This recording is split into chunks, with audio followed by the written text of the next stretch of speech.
Hola, ¿cómo están? Bienvenidos al 9º día de nuestro querido festival Lea Literatura en Atenas. Hoy tenemos una presentación muy especial. Vamos a tener nuestra mesa redonda de Voces desde los Márgenes. Hoy nos acompaña nuestro increíble moderador, nuestro siempre académico español y griego, Eduardo Lucena. También desde Brasil, el señor Paulo Scott.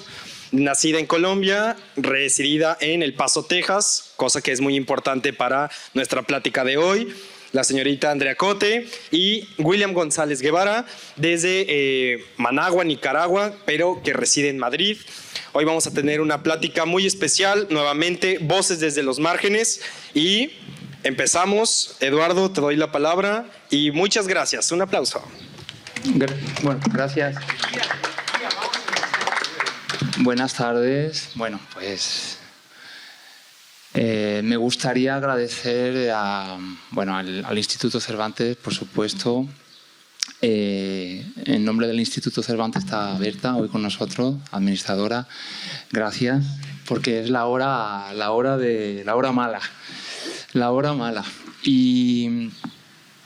Y gracias pues también a Acción Cultural Española, a las embajadas de España, al Consulado Honorario General de Colombia en Atenas, a la Embajada de Colombia en Roma y a la Embaixada do Brasil. También a la editorial Gutenberg y al Festival Lea y al público, por supuesto. Espero no haberme olvidado de nadie. Podría nombrarlos por sus nombres, uno a uno. Gracias, Andrea. Gracias, Paulo. Gracias, William. Este tipo de actividades se basa en conocer a los autores. No voy a hablar mucho, voy a pasarles la palabra. Hablaremos también, los presentaré, por supuesto, lo que recuerdo de ellos, porque hay mucho que contar sobre ellos, pero intentaré decir todo lo máximo. Andrea Cote es colombiana. Me gusta mucho el nombre de su pueblo, Barrancabermeja.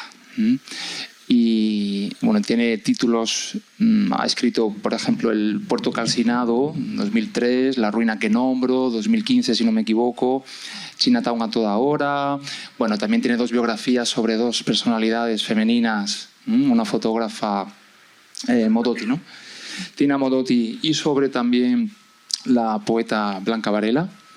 Ha recibido premios, por supuesto. Hay un libro nuevo que está saliendo, o ha salido en 2024, y son con los poemas reunidos, ¿no, Andrea?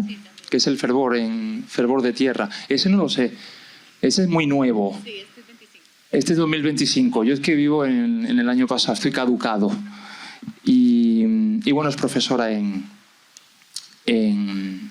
Texas, en la Universidad del Paso, y es también profesora en una maestría bilingüe de escritura creativa. Estos escritores no solo escriben, sino que enseñan a escribir.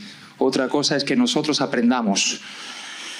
Y nada, le querría pasar la palabra primero a ella, que nos cuente pues lo que se suele preguntar. ¿Cómo es su obra? O vamos atrás, ¿cómo empezó a escribir y de dónde viene su talento literario? Bienvenida, Andrea. Gracias. Bueno, ya como tú nos has presentado y dado las gracias, no voy a redundar en el agradecimiento a todas estas personas que han tenido que ver con que nos reunamos hoy, pero quería además agradecerte por traer tu bolsa colombiana el día de hoy. Es un placer estar aquí. Pues a ver, ¿de dónde viene mi poesía? Yo nací en Barrancabermeja, Santander, como lo has dicho, que es una ciudad que está en el centro territorial de mi país, Colombia, pero que además ha estado de alguna manera también en el centro histórico, porque es un pueblo petrolero, una ciudad petrolera, donde se desarrollaron movimientos sociales que luego tendrían gran importancia para lo que en la segunda mitad del siglo XX iba a ser el recrudecimiento del conflicto interno en mi país, y que además es un sitio donde la batalla por el territorio en los años 90, que llevó a muchos colombianos a dejar el país y que deprimió mucho esa zona, fue especialmente cruda. Yo empecé a escribir en ese contexto con una imagen muy específica, que era la de explorar la fascinación por el territorio como pregunta, por la naturaleza como símbolo, como anterioridad, futuro, tantas cosas, ¿no? De ahí que cuando se reunió este libro en el año 2024, el título fuera Fervor de Tierra, porque siempre, desde que publiqué el primer libro, El Puerto Calcinado, el tema era el paisaje de mi ciudad, donde además hacen 40 grados centígrados a la sombra todo el año, 97% de humedad, así que me siento como en casa hoy aquí en Atenas. Estoy muy feliz, como pez en el agua, como pez en la asfixia, más bien. Entonces, digamos que es un sitio así de una naturaleza muy exuberante, y pues no me quiero alargar mucho, pero yo siento que mi poesía, no solamente la mía, sino que yo de manera inconsciente recibía de los poetas que yo leía esta pregunta siempre por la relación entre el individuo y la tierra, que es la que al final para nosotros representa como la gran grieta, porque la tierra, que es nuestra, paradójicamente, nuestra Arcadia, nuestra fantasía, nuestra maravilla, porque la literatura colombiana empieza, pues más reciente, contemporánea, empieza con esta novela que se llama La María, que se llama El Paraíso, el lugar, ¿no? Entonces nosotros desde entonces estamos perdiendo el paraíso, y sabemos exactamente por qué lo estamos perdiendo, por la guerra. Entonces queremos regresar a él, y ahí que es la pérdida de la tierra y volver a la tierra sea como uno de los grandes temas de la poesía colombiana. Entonces yo empecé escribiendo ahí, y ya con esto cierro, porque para hablar no me tienen que llamar, yo solita vengo. Entonces ya lo siguiente que complementa esta como pregunta o este análisis que es vital, pero que también es literario, pero que también es académico, pues es la diáspora, ¿no? La diáspora como ese lugar que viene a complicar la relación con la tierra, y donde el lenguaje pues es el espacio donde no sé si se soluciona la pérdida del lugar, pero al menos sí se gestiona de una manera pues productiva, y que para nosotros pues puede ser como escritores una posible reconciliación en ese retorno al paraíso perdido. Gracias, Andrea. Vamos de Colombia, vamos a Brasil, con Paulo Scott. Estudia Derecho, Paulo Scott, Sí. pues se dedica trabaja como abogado, se dedica después a la literatura. Creo que es mejor la literatura que el derecho, ¿no? Es más divertida. Sí, sí, sí. Sin duda. La poesía. Exacto. Y es un autor premiado. Ha recibido un premio importante, que es el Machado de Assis, ¿no? El premio Machado de Assis, ¿no? He intentado decirlo en portugués, pero no me sale. Y bueno, es un autor muy premiado. Tenemos la suerte este año de contar con 3 autores que vienen de la lusofonía, del mundo del portugués, junto con el Stan Peixoto y Filipa Leal, y es una suerte pues contar con él, con su obra de manera indirecta o directa en algún caso de los lectores que tenemos aquí. Y me gustaría preguntarle también pues cómo surge en él esa idea de escribir literatura y poesía. Paulo, bienvenido. Obrigado. Obrigado, Eduardo. Obrigado pela presença de vocês todas, vocês todos aqui. Uma honra estar com vocês aqui, né? A gente já pôde falar um pouquinho, né? Eu era uma criança extremamente tímida. E até meus 11 anos de idade, eu era um menino muito gago. E, por sorte, a minha mãe acabou me levando para uma psicóloga, a Sara, nunca mais esqueci dela, e de alguma maneira ela conseguiu botar na minha cabeça assim que o peso, né, no diafragma, essa coisa trancada, né, que as pessoas que gaguejam têm, sei lá qual foi a chave, mas tem alguma coisa com não ser culpa minha, entende? Mas ali eu já estava numa conexão muito grande com a leitura de livros, porque a timidez funciona de muitas maneiras diferentes para as crianças que estudam. Eu era jogado para a biblioteca, porque eu achava fascinante os livros e me dava bem. Sempre me dei bem com os bibliotecários, as bibliotecárias. E no recreio, no intervalo, eu sempre ia para a biblioteca. E mesmo depois já no ensino médio, que eu era da seleção de basquete do colégio, você tem toda aquela, né, aquele status, né, de ser da seleção, seja do que for, né, de futebol, basquete, vôlei, não importa, né, não importa. E mesmo assim, mais popular, eu sempre ia nos intervalos para a biblioteca.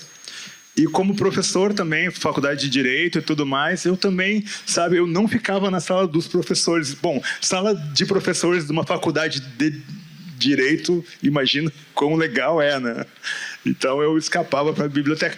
Então é um pouco isso, assim, a conexão com os livros e essa coisa que a pessoa que gagueja, ela tem, que ela está sempre procurando uma palavra, né? Porque está tudo de boa até um momento que você começa, que você trava, né? E você já percebe se você vai travar antes. Então você já pega uma outra palavra, ou tem muita coisa de ritmo, sabe? De encontrar um ritmo que você vai conseguir falar a palavra. Tem um jogo. E nesse processo, eu chego aos 12 anos, quando eu comecei a escrever poemas, já apaixonado pelas palavras. Então, tudo é consequência. Assim, por mais que eu seja conhecido no Brasil, premiado, e conhecido fora do Brasil, né, e premiado como novelista, né, eu me vejo como poeta. Então... Es curioso como muchas veces nos obtenemos el prestigio y el reconocimiento del público por un género que no nos gusta. Não, eu gosto, mas eu acho inferior. Sí, pues que consideramos que no es nuestro género predilecto, es curioso. Gracias, Pablo. Volveremos, ¿eh? A ti, no te muevas. William. William es el Benjamín, por eso lo dejamos para el final, porque, bueno, no se va a quejar. William González viene de Nicaragua, nace en Managua, y su relación con Managua llega hasta los 11 años, si no me equivoco, William. Sí. Después va a España a encontrarse con su familia, con su madre, y vive en España, en Madrid. Viendo un poco su biografía y sabiendo que él vive aún en Carabanchel, supongo. Sí, ahí moriré seguramente. Nada, un inciso antes de tu futura muerte. Mi hermano vivió en Carabanchel también y sé de primera mano, porque visitaba mucho a mi hermano en Madrid, cómo es el barrio que ve nacer, ve el segundo nacimiento de William y sobre todo el nacimiento a la poesía. Escribe desde los 11 años, publica su primer libro, que es Los Nadies. Los Nadies, con poemas que escribe de los 11 a los 17 años más o menos, de los 18 años a los 21, que coincide con 2018-2021 porque nace en el año 2000. ¡Qué envidia!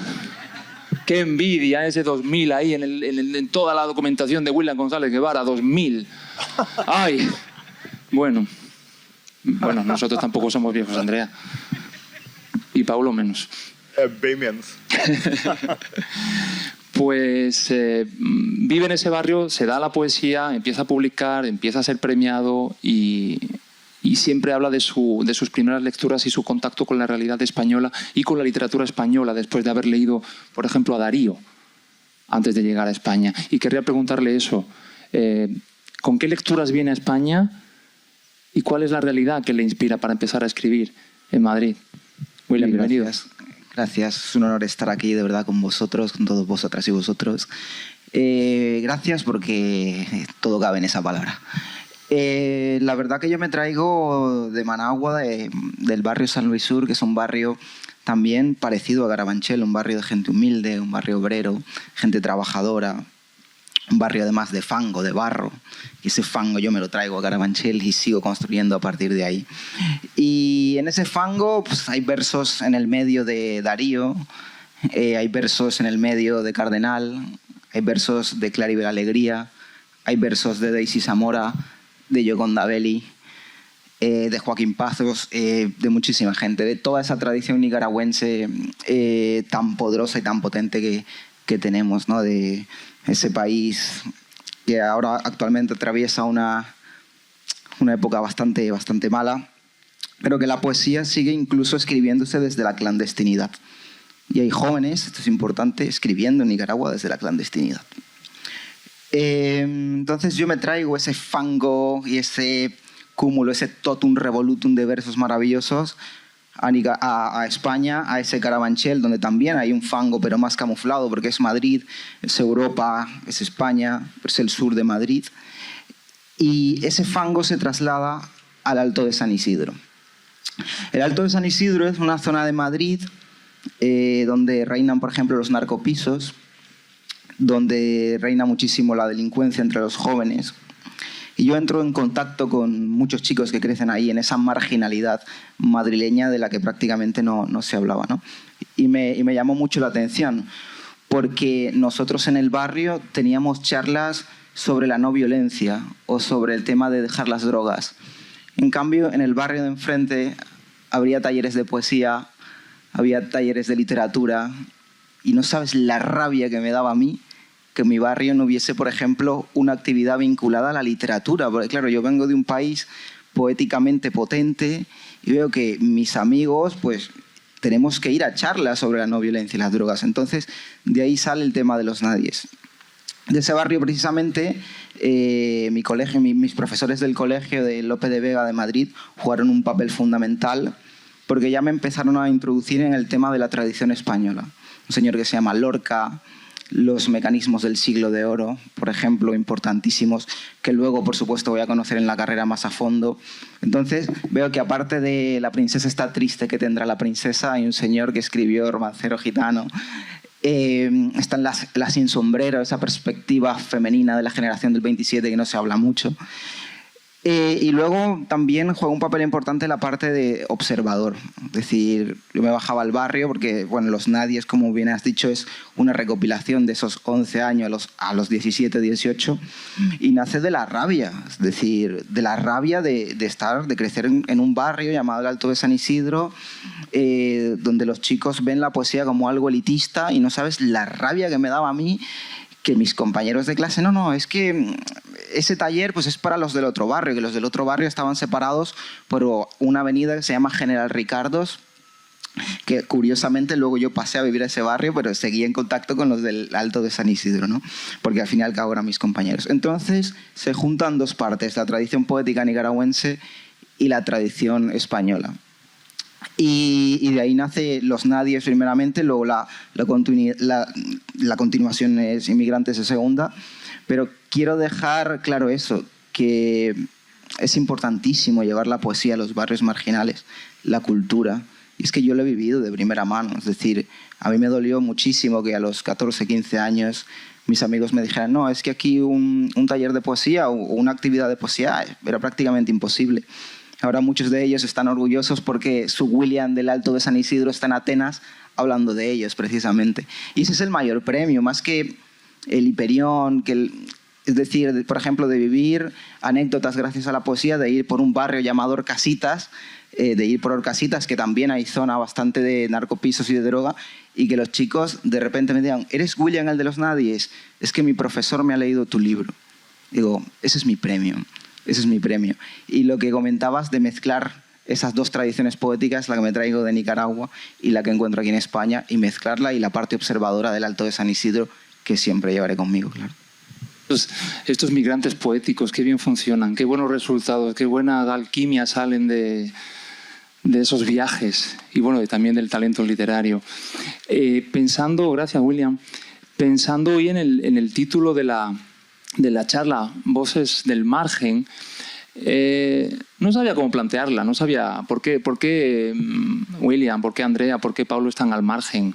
Pero luego dije que puede ser, esto del margen puede ser que en realidad todos los escritores que han pasado por aquí, van a pasar todavía 2 o 3 días más, gracias Pablo, están en el margen en el sentido de que el lenguaje literario tiene que estar más allá del lenguaje establecido, más allá del lenguaje oficial, más allá o al margen del lenguaje que nos imponen, al margen del lenguaje burdo, pobre y triste de los medios de comunicación de masas, más allá de un lenguaje pues un poco trillado y gastado por el uso. Ese es el margen de los poetas. Yo no sé si Andrea se siente en el margen cuando escribe como poeta. Escribe muy bien, Andrea, he leído varias cosas, a mí me encanta. Y bueno, a mí no solo, a mucha gente también. Pero no sé si ella se siente también como, desde su perspectiva de poeta, se siente cómoda, desde qué lugar ve al resto del mundo y cuál es la función de su poesía. Igual he preguntado muchas cosas. Si son muchas cosas, voy a tratar de al menos pues discutir una, ¿no? Porque sí que me gustaría a mí mucho poder contestar esas preguntas. Y fíjate que yo siento que parte del trabajo del poeta sí que es generar una especie de incomodidad dentro del lenguaje, en el sentido en que la poesía es la posibilidad de encontrarse con la propia lengua como con una lengua extranjera, reviviendo el asombro por los vocablos y el asombro además justamente por la vida cotidiana, ¿no?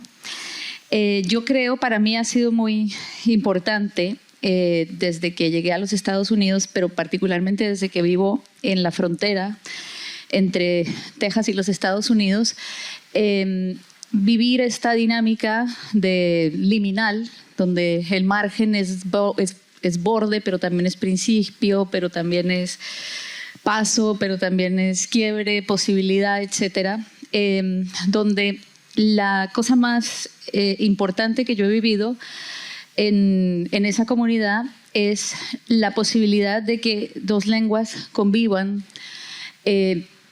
en el intento de no estar jerarquizadas como lo están en otros lugares, porque existe la posibilidad, cuando tú tienes a un escritor que se enfrenta a otro que habla otra lengua, de que se encuentren en su vulnerabilidad, ¿no? Que es una de las cosas que me apasiona mucho del lugar en el que he terminado viviendo y desde el cual escribo ahora.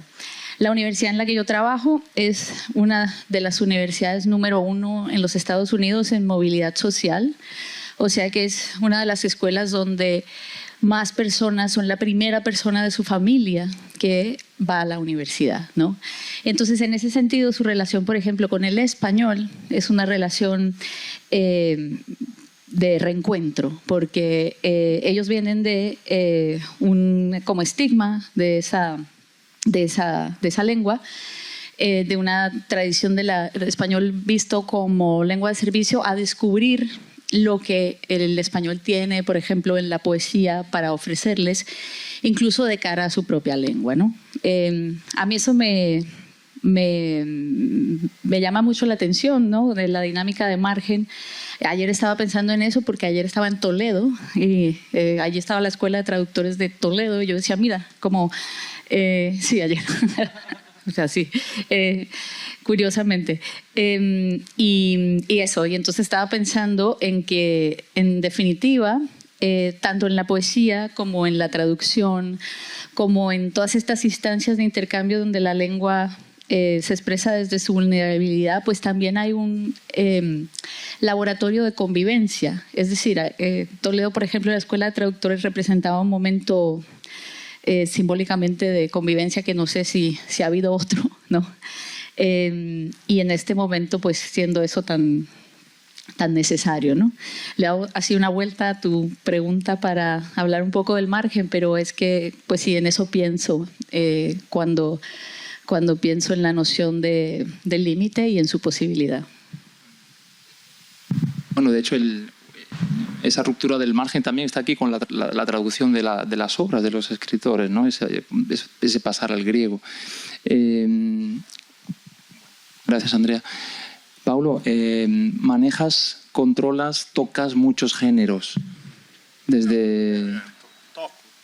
Toca, con las manos. Y, no sé, ensayo, incluso, bueno, poesía, por supuesto, novela, claro, relato, incluso obra dramática, un poco de todo. ¿Dónde te puedes sentir más cómodo, estar más como pez en el agua, como decíamos antes?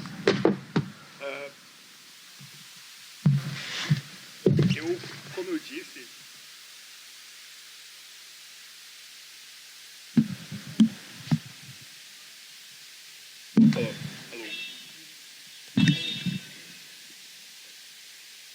como eu disse, eu me localizo melhor justamente pelo desconforto na poesia. Esse livro, William, fala de mi barrio, que é um bairro pobre de Porto Alegre. Eu nasci da minha cidade, no sul do Brasil, a capital mais próxima do Uruguai e da Argentina. E eu nasci no Alto, que é a parte mais violenta de uma das ruas mais violentas, de um dos bairros mais violentos da minha cidade. E meus pais, eles, quando eu tinha 6 anos, eles conseguiram mudar para para o outro lado da avenida, que era onde ficava não tão as pessoas pobres, mas as pessoas de classe média baixa, né?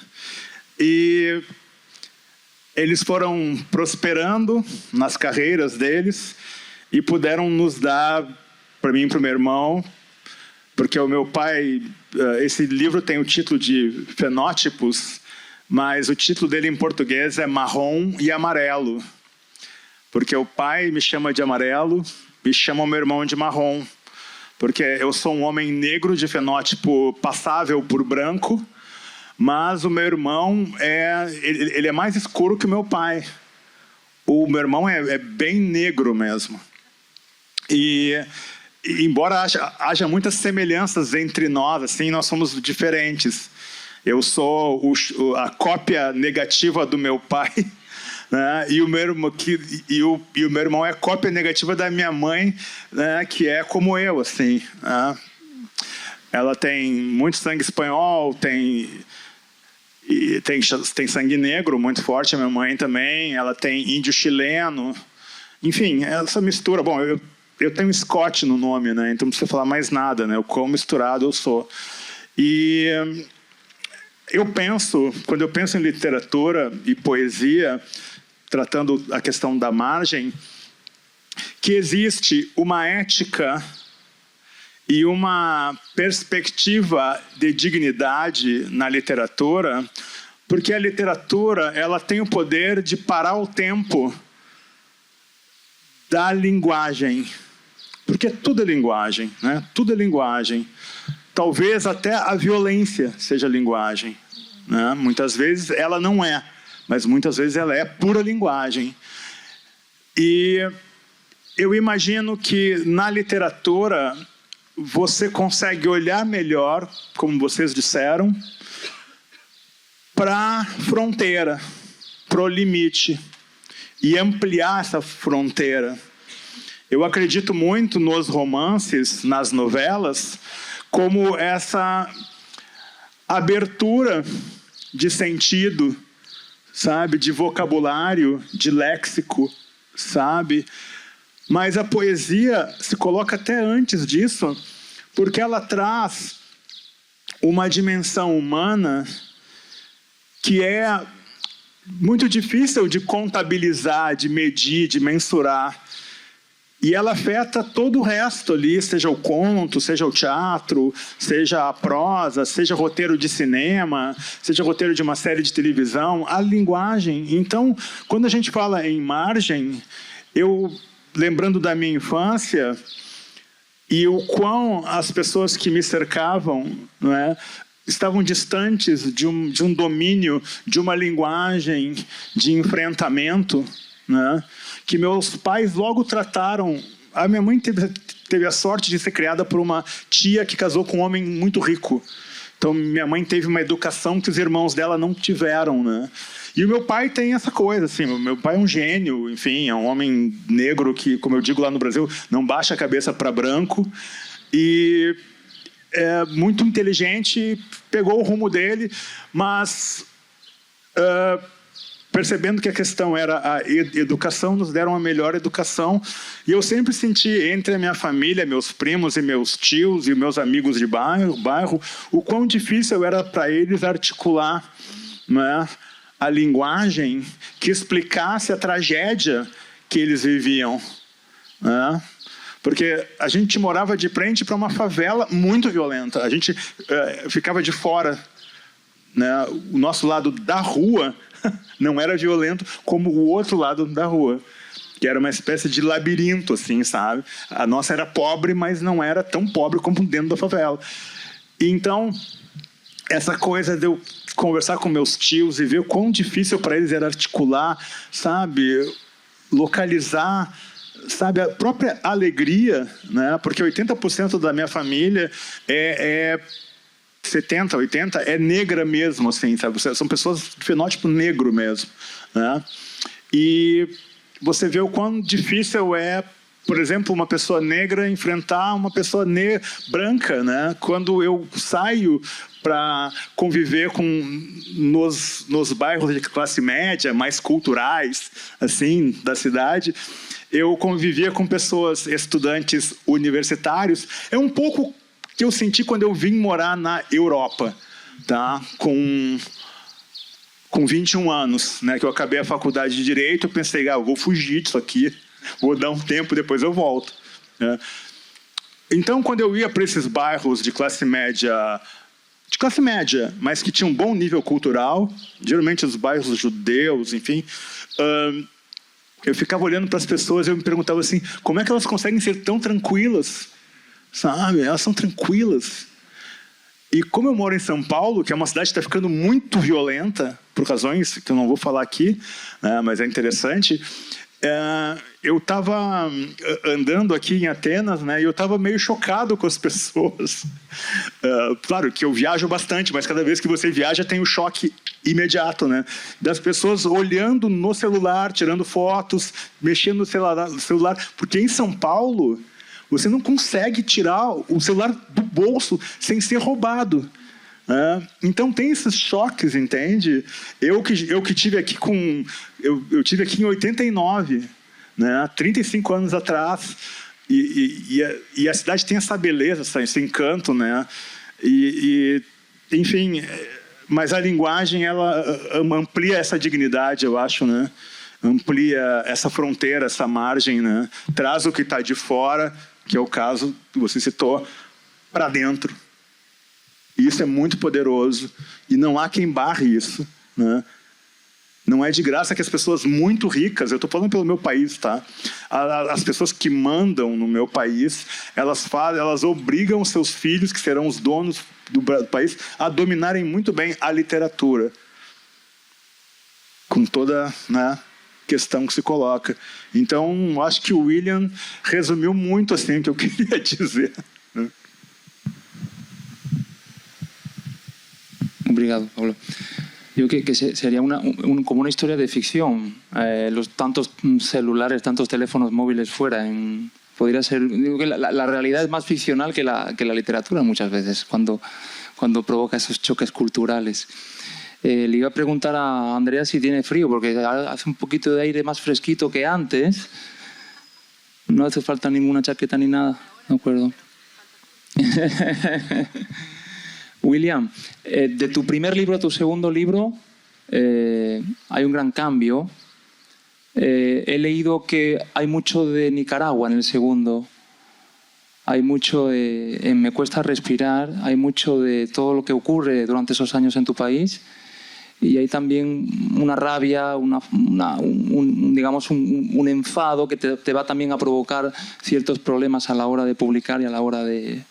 ¿Podrías comentarnos un poco eso? Gracias. Sí, Me duele respirar fue una travesía para mí, porque nace de... Realmente no tenía pensado que eso se convirtiera en un poemario. Nace de una investigación periodística, de un trabajo periodístico que hice para la universidad, de un reportaje además, en el que quería plasmar el dolor de esos exiliados políticos.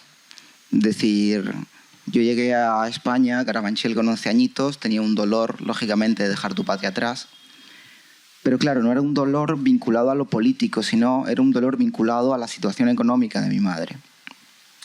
Entonces yo necesitaba hablar con esas personas que abandonaron Nicaragua y que traían ese dolor político, todas sus vivencias.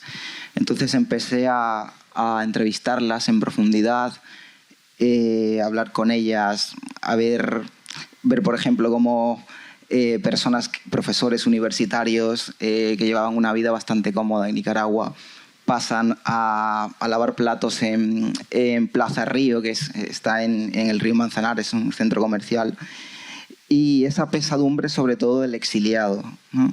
Esa maleta llena de pocas cosas, porque a veces ni les dio tiempo de llenar la maleta. Porque claro, te estaban amenazando que te metían a la cárcel directamente, pues tenías que irte con lo opuesto incluso.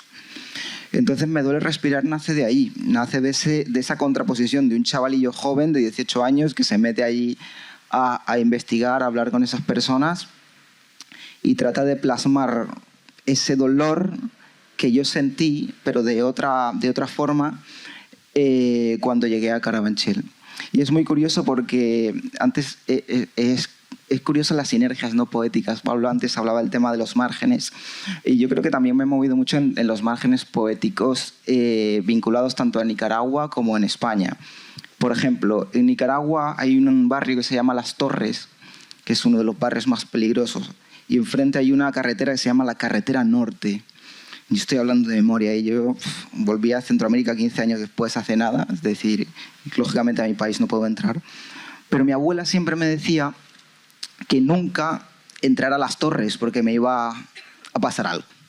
Yo me fui de Nicaragua con ese qué me hubiese pasado si hubiese entrado a Las Torres, ¿no? De esa incertidumbre, por ejemplo, nace un poemario que estoy trabajando ahora. Y luego en Carabanchel pasaba algo bastante curioso, y es que a los hijos de las amigas de mi madre le decían siempre, que vivían por supuesto en otra zona, de no entres al Alto de San Isidro porque ahí te va a pasar algo. Entonces, claro, tú haces ahí esa contraposición de un margen nicaragüense a un margen carabanchelero. Y claro, a mí me crean dudas. Yo tengo esa vena periodística de qué pasa más allá de los márgenes, qué pasa, hay que romper eso. Entonces yo también, poéticamente, esa rabia nace de ahí, es decir, de romper, qué pasa más allá. Y claro, en Carabanchel, ¿qué pasa más allá del Alto de San Isidro? Pues economía sumergida, narcopisos, drogas. En Las Torres, ¿qué pasaba? Lo mismo. Por eso te decía del tema, a mí me hace mucha gracia. De ahí los nadies. Los nadies, bueno, le robo esa idea a Galeano, pero es que los nadies es una idea plenamente del Alto de San Isidro carabanchelera. Sí que es verdad que hay un elemento bastante del tema de la migración, y bueno, que me voy por los derroteros. Me duele respirar nace también de eso, de ese dolor, cómo conviven esas personas, esos exiliados, con ese dolor que traen desde Nicaragua. Cómo una persona tiene que reacomodar su vida, como todo migrante, ¿no? Pero a mí me llamaba la atención el tema político. cómo ese rector o ese profesor de universidad pasa a vivir en Carabanchel y sobre todo a rehacer su vida lavando platos, por ejemplo. Que no, me contaba uno de ellos, por ejemplo, que no le daba el sueldo ni para comprarse un libro. Y claro, y estaba contratado ilegalmente y como mucho tenía para irse a la biblioteca y hojear, pero no podía sacar libros porque estaba ilegalmente, ¿no? Entonces, Me duele respirar nace de eso, de tratar de plasmar el dolor de otros, que en el fondo es un dolor compartido. Porque cuando pensamos en migrante o en inmigrante, pensamos en una persona mayor que se va a trabajar. Pero, por ejemplo, yo me ponía en situación de mi dolor de niño. Es decir, yo pasé 5 años separado de mi madre. O sea, recuerdo perfectamente salir de la T4 de Barajas y abrazar a mi madre. Yo no sabía a quién estaba abrazando. Eran 5 años separados, viéndola por una pantalla. Es doloroso. Es decir, ¿a quién abrazaba? O sea, hace mucho que no te tocaba. Es decir, y claro, yo crecí sin padre. Mi padre prácticamente me abandonó. Así que tuve unos primeros años con mis hermanas. Luego mi madre se viene a España. Pero ese abrazo es duro. Es muy duro. Ese dolor del niño migrante, es doloroso. Yo creo que ya traía también la poesía de casa. La poesía ha sido mi refugio completamente y mi día a día. O sea, recuerdo, por ejemplo, que mi madre se iba a trabajar porque tenía que tirar ella sola de todos los gastos, porque mis hermanas tampoco podían en ese momento trabajar. Y yo veía el dolor en los ojos de mi madre. De ahí a que por ejemplo, también en Me duele respirar esté muy presente ese dolor de una madre soltera, trabajadora, y esos márgenes de ir más allá. Has hablado, William, de proyectos en general, cosas que están haciendo. Me gustaría preguntar sobre eso, sobre qué vamos a esperar de Andrea Cote, qué vamos a esperar de Paulo Scott, qué vamos a esperar, qué está por ahí cocinándose y preparándose para un futuro. En el caso de Andrea, que es a quien le voy a dar la palabra, no sé si pues, su residencia en Estados Unidos, su labor como docente, todo eso aporta una temática, una variedad, una riqueza de temáticas pues que hace que uno casi se olvide de dónde viene, del país o del origen. Yo supongo que le pasará también en el futuro a William. Se centrará en otros temas, supongo. O quizá no. Eso es lo que quiero preguntar a los tres. Andrea. Gracias. Bueno, gracias. Sí. Fíjate que quizás lo que podría decir es que yo recientemente he descubierto en el proceso de escritura del último libro una como nueva posibilidad para hacer lo que siempre ha sido la escritura para mí, que es pues una manera de poder formular las preguntas. Porque como les contaba al principio, yo empecé a escribir de una manera como, pues justamente como lo decías también tú en tu caso, pero en un contexto muy distinto, buscando las preguntas correctas, porque sabía que las respuestas no iban a estar ahí nunca. Y si algo me ha enseñado la poesía, además en su particularidad, es que en este proceso en que la escritura contemporánea, por ejemplo, nos enfrenta a tantos productos que son de carácter como híbrido, como multiforme, multidisciplinario.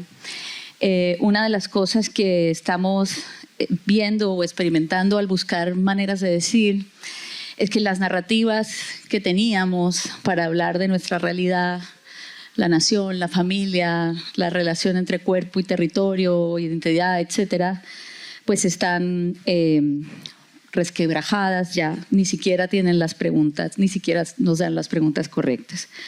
Entonces, en este libro que fue un libro como que se fue apareciendo solito, que es un libro de poemas, pero que cuenta un relato, yo tenía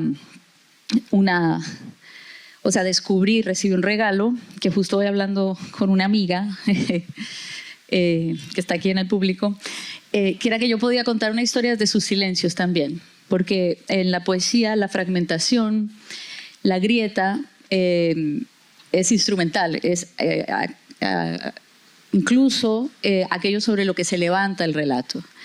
Y a diferencia de otros discursos que quizás tengan una pulsión para explicar, para concluir, para entender, a la poesía siempre le ha obsesionado esta idea de que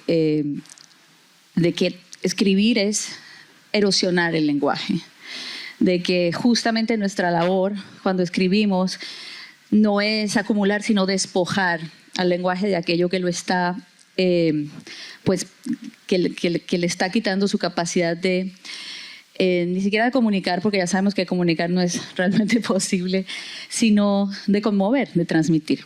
Entonces, en ese orden de ideas, yo me quedé como muy suspendida en esta imagen de la poesía como investigación, como espacio para hacerse preguntas que están afuera, y ahora he estado escribiendo desde allí.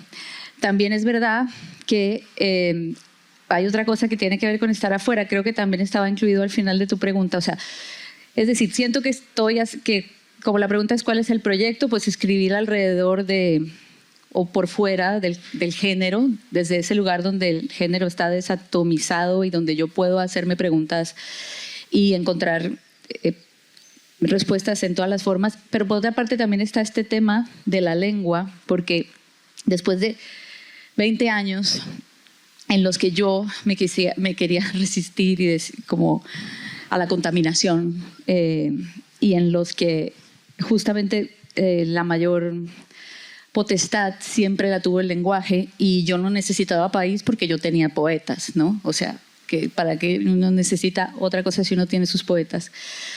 Ahora, sin embargo, yo pienso en el futuro de las lenguas como un futuro muy mixto, muy contaminado, incluso mi propio futuro. Yo pienso muchísimo como persona en la diáspora que quiere y se duele porque yo no sé cuál es mi raíz.